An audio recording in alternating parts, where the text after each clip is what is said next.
Assalamualaikum warahmatullahi wabarakatuh. Anak-anak, perkenalkan nama Ibu Oktifani Alia Kusmadevi. Kalian boleh panggil Ibu Okti. Untuk pertemuan kita kali ini, kita akan membahas mengenai materi titrasi asam basa.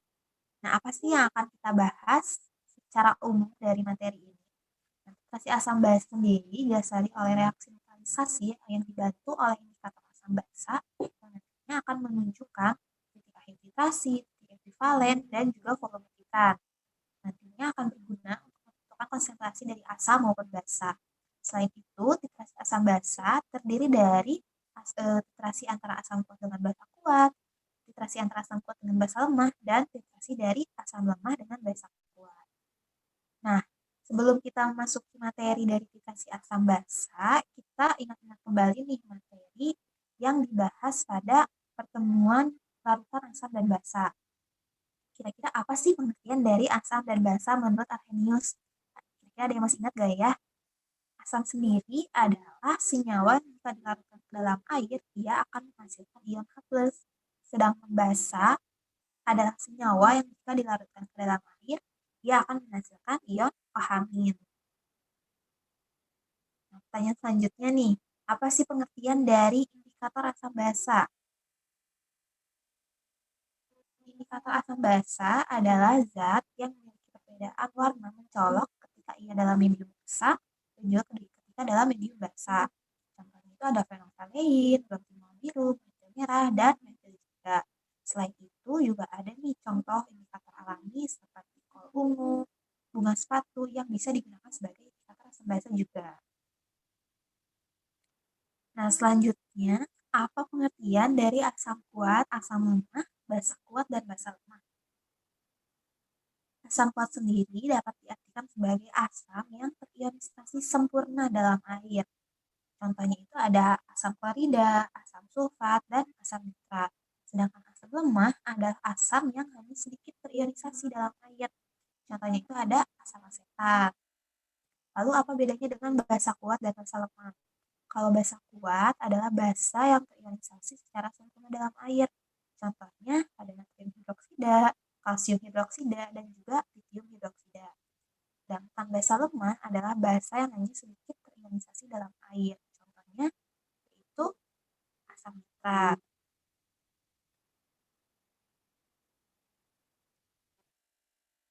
Nah, di situ kalian bisa lihat ya ada gambar pemutih. Kira-kira apa sih hubungannya pemutih dengan materi titrasi asam basa? Jadi, kenapa sih kita harus mempelajari materi titrasi asam basa? Karena titrasi asam basa ini dekat sekali dengan kehidupan sehari-hari. Contohnya pada pemutih pakaian.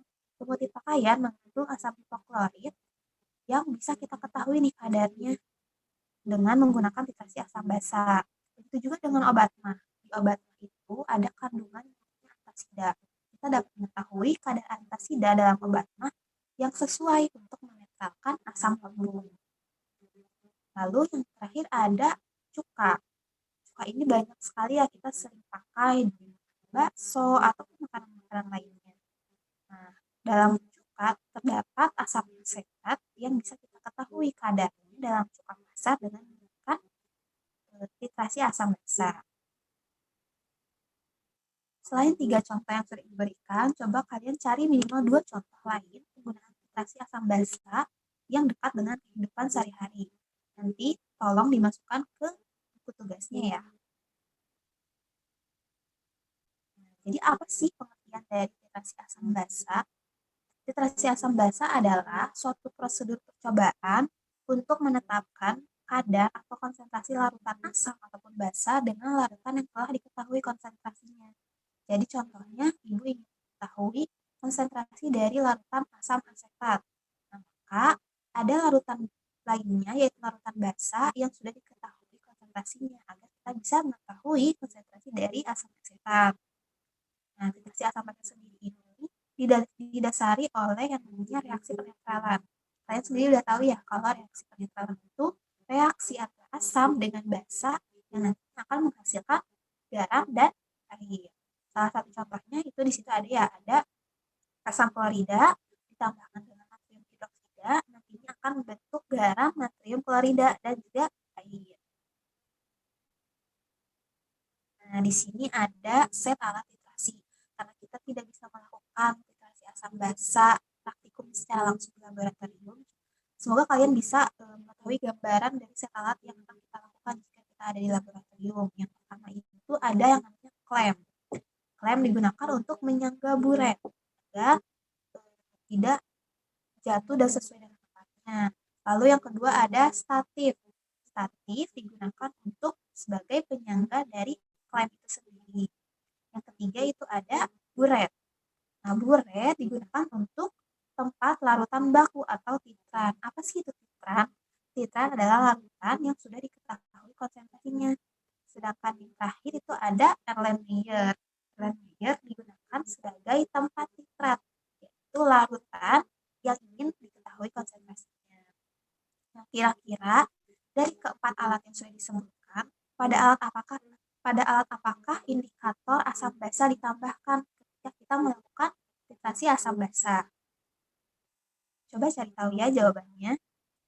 Nah, pada materi titrasi asam basa sendiri ada dua istilah penting yang harus diketahui. Yang pertama itu ada titik ekuivalen, yang kedua itu ada titik akhir titrasi. Apa itu titik ekuivalen? Titik ekuivalen adalah keadaan di mana asam dan basa yang kita reaksikan tepat habis bereaksi. Contohnya, kita mereaksikan 20 ml asam klorida dengan 20 ml natrium hidroksida. Maka itu akan mencapai titik ekuivalen karena antara asam dan basa sama-sama habis bereaksi. Makanya dapat didefinisikan sebagai mol ekuivalen asam sama dengan mol ekuivalen basa. Lalu apa bedanya dengan titik akhir titrasi? Titik akhir titrasi adalah keadaan yang dapat kita amati di mana sudah terjadinya perubahan warna indikator yang teramati secara fisik. Contohnya ketika kita melakukan titrasi asam basa menggunakan indikator fenolftalein, maka ketika sudah mencapai titik akhir titrasi, maka akan terjadi perubahan warna. Jadi warna apa? Warna merah. Ya. Oleh karena itu, agar titrasi asam basa mencapai akurasi yang tinggi, antara titik akhir titrasi dan titik ekuivalen harus saling mendekati. Maka kita harus menentukan penggunaan indikator asam basa sesuai dengan titik ekuivalen dari larutan yang kita gunakan.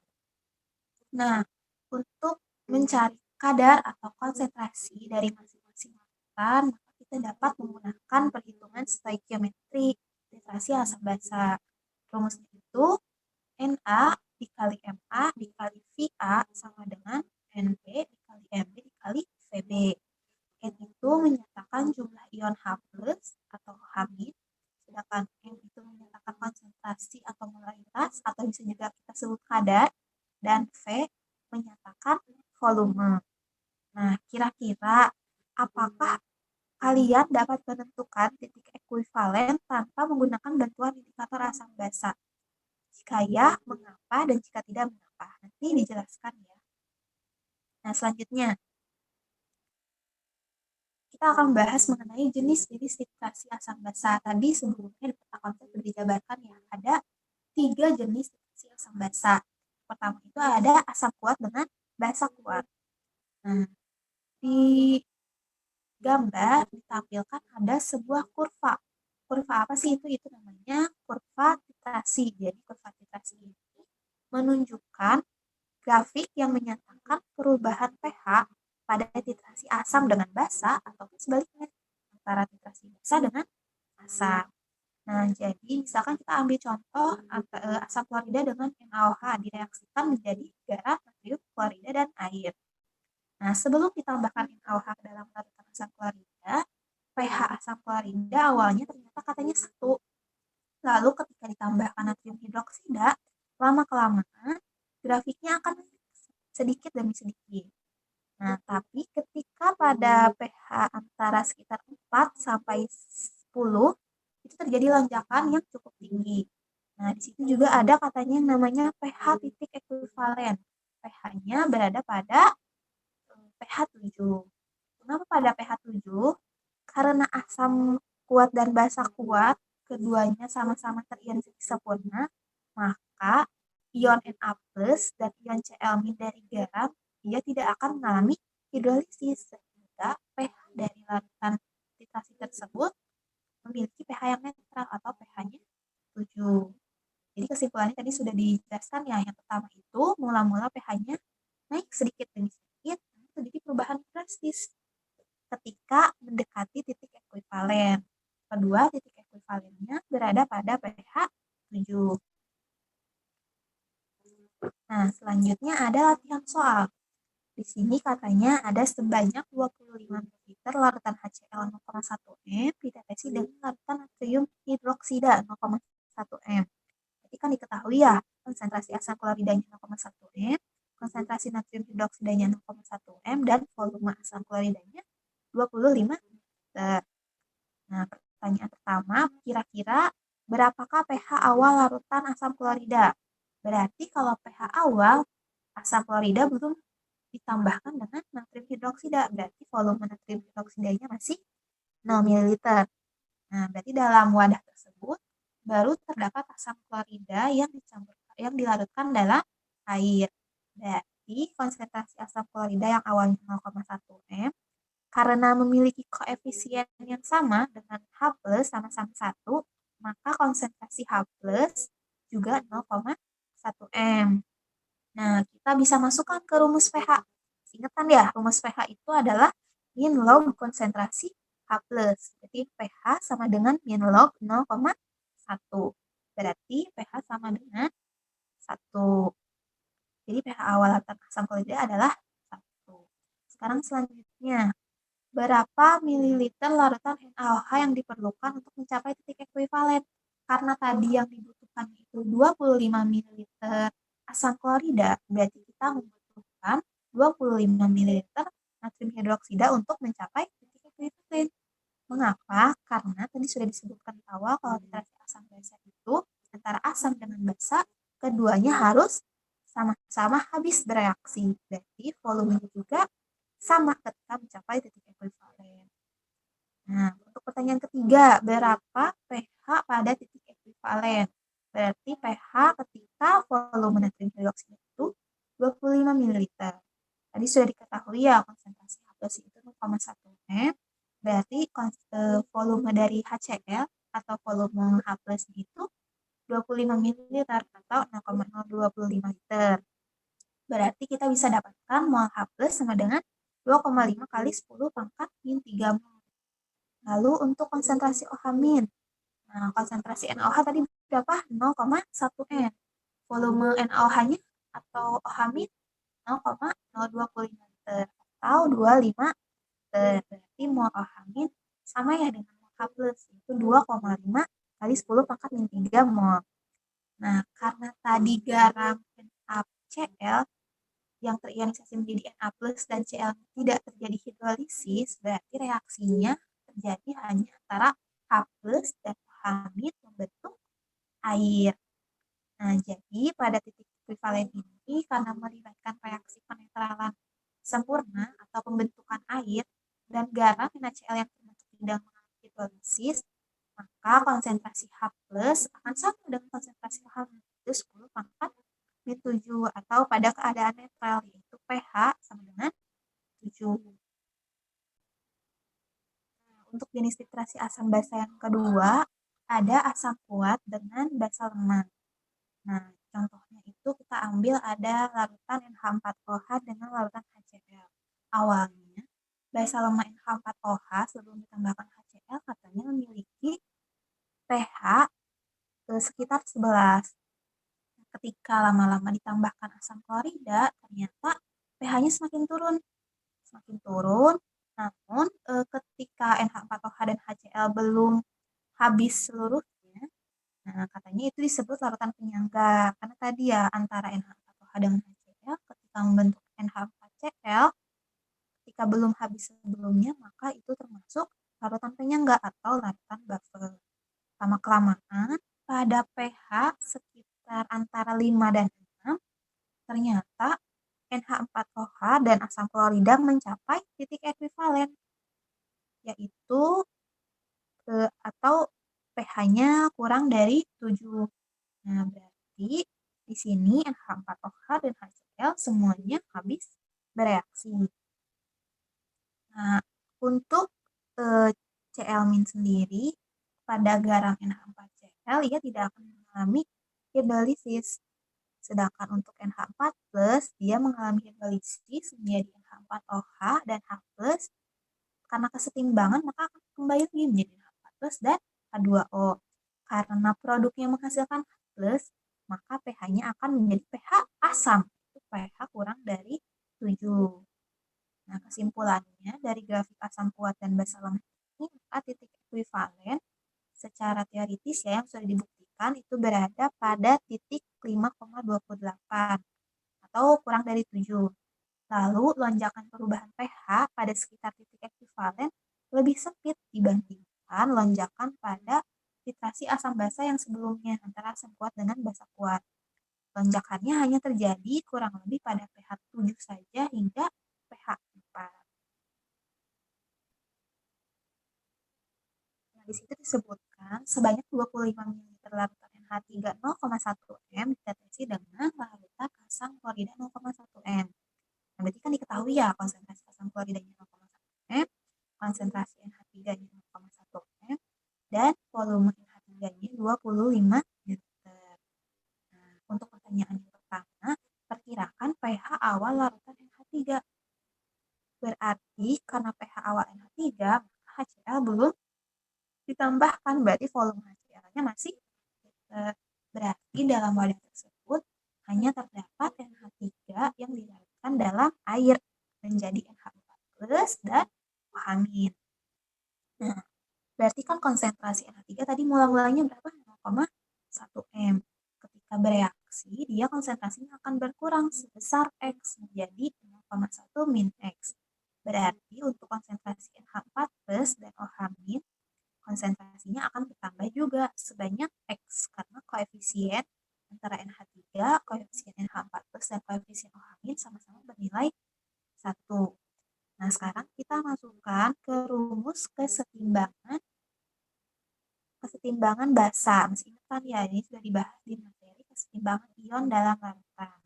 Rumus itu Kb sama dengan konsentrasi dari produk dibagi konsentrasi dari reaktan. Berarti sama saja dengan Kb sama dengan konsentrasi NH4+ dikali konsentrasi OH- dibagi konsentrasi NH3. Maka berarti X kali X dibagi 0,1 min X. Nah, karena kita sedang mencari X-nya, maka Kb ini harus diketahui. Kb-nya katanya diketahui sebesar 1,8 kali 10 pangkat min 5. Ini dari mana? Nah, angka ini didapatkan dari hasil teoritis. Jadi nanti kalian gak usah mencari-cari nilainya, nanti bakal dikasih tahu. Nah, berarti nilai X itu sama dengan 1,3 kali 10 pangkat min 3. Berarti kita bisa tahu bahwa konsentrasi dari OH- yaitu sebesar 1,3 kali 10 pangkat min 3. Berarti POH-nya bisa didapatkan dari min log konsentrasi OH-. Maka POH sama dengan 2,87. Nah, lalu untuk mencari pH-nya kita tinggal menggunakan rumus 14 dikurangi POH. Maka pH bernilai 11,13.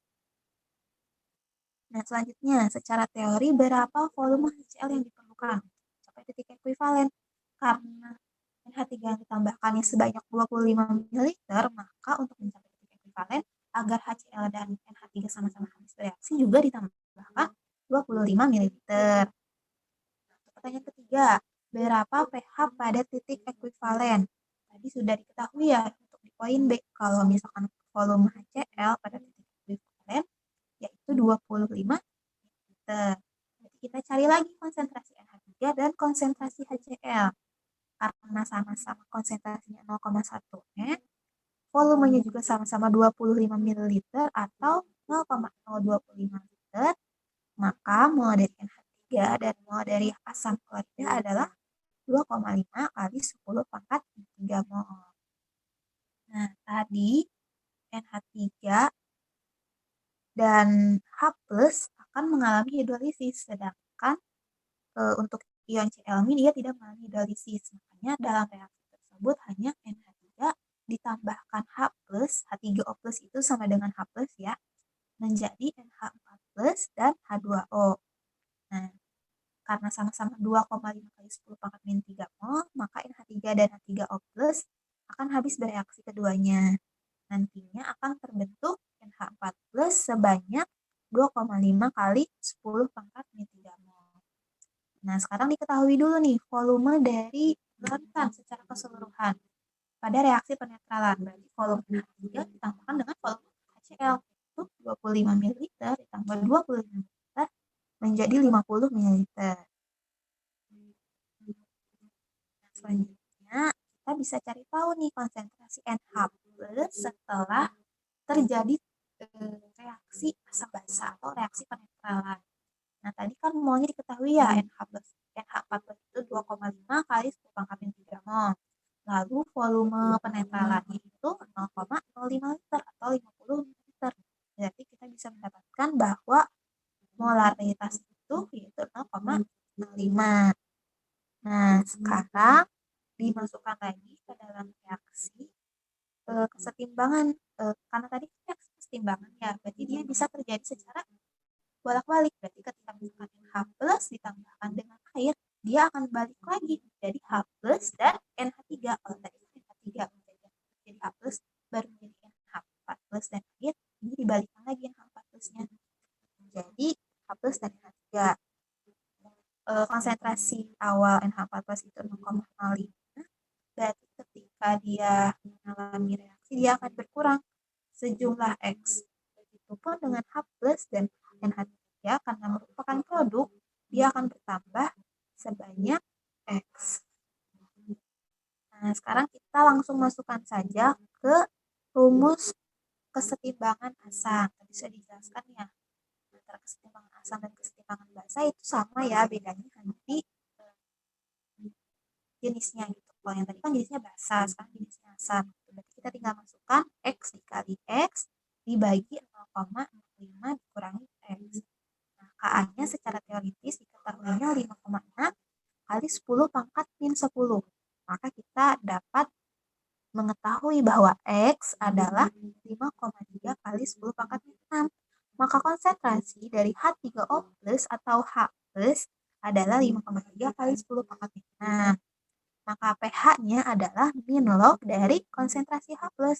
KPH didapatkan senilai 5,28. Nah, sekarang jenis titrasi asam basa yang ketiga, yaitu ada titrasi asam basa antara asam lemah dengan basa kuat. Contohnya kita ambil asam sianida dan natrium hidroksida. Katanya sebelum asam sianida ditambahkan natrium hidroksida, ia memiliki pH sekitar 3. Nah, lama-kelamaan ketika ditambahkan natrium hidroksida, pH-nya akan bertambah sedikit demi sedikit. Menjadi natrium sianida produknya dengan air. Namun, sebelum semuanya habis bereaksi, antara asam sianida dan natrium hidroksida menjadi natrium sianida akan membentuk larutan penyangga terlebih dahulu.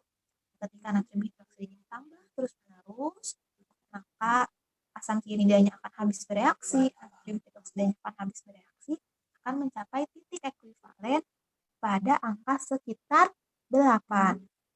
Maka berarti pH-nya lebih dari 7 untuk titik ekuivalen. Nah, karena garam yang dihasilkan adalah natrium sianida yang akan terionisasi menjadi Na+ dan Cn. Na+ tidak akan mengalami hidrolisis karena ia merupakan berasal dari basa kuat, sedangkan ion sianida atau ion Cn ini berasal dari asam lemah. Maka ia akan terhidrolisis dengan air menjadi asam sianida dan ion OH-. Karena terbentuk ion OH, ion basa, maka larutan itu akan bersifat basa, maka pH-nya akan lebih dari 7. Kesimpulannya, ekuivalen berada pada titik 8,72. Dan lonjakan perubahan pH-nya juga sama seperti antara asam kuat dengan basa lemah, tidak terlalu luas atau lebih sempit. Jadi kurang lebih pada pH 7 hingga 10 saja. Nah, untuk jenis titrasi asam basa antara asam lemah dengan basa kuat, Ibu tidak berikan soalnya ya seperti yang sebelumnya. Coba kalian cari sendiri berapa sih kira-kira pH awal larutan dari asam lemahnya, lalu berapa juga pH pada titik ekuivalen. Coba dihitung.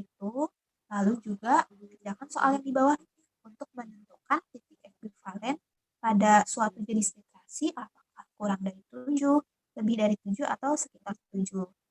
Jadi, dari keseluruhan materi literasi asal bahasa ini, kalian ada 5 soal yang harus dikerjakan, yang nantinya disalin atau ditulis tangan di buku dan difotokan ya, dan dikumpulkannya dalam bentuk PDF. Nah, untuk materi literasi asal bahasa kita kali ini cukup sampai di sini. Jika ada yang ingin ditanyakan, bisa kita diskusikan di grup kelas ataupun di Google Classroom. Dan juga nanti kita akan melanjutkan bahasannya ke materi praktikum literasi asal bahasa. Jadi pastikan kalian sudah memahami materi literasi asal bahasa yang dijelaskan dengan sebaik mungkin. Mohon maaf bila terdapat kesalahan. Semoga kalian bisa memahami dengan baik materi yang sudah disampaikan. Assalamualaikum warahmatullahi wabarakatuh.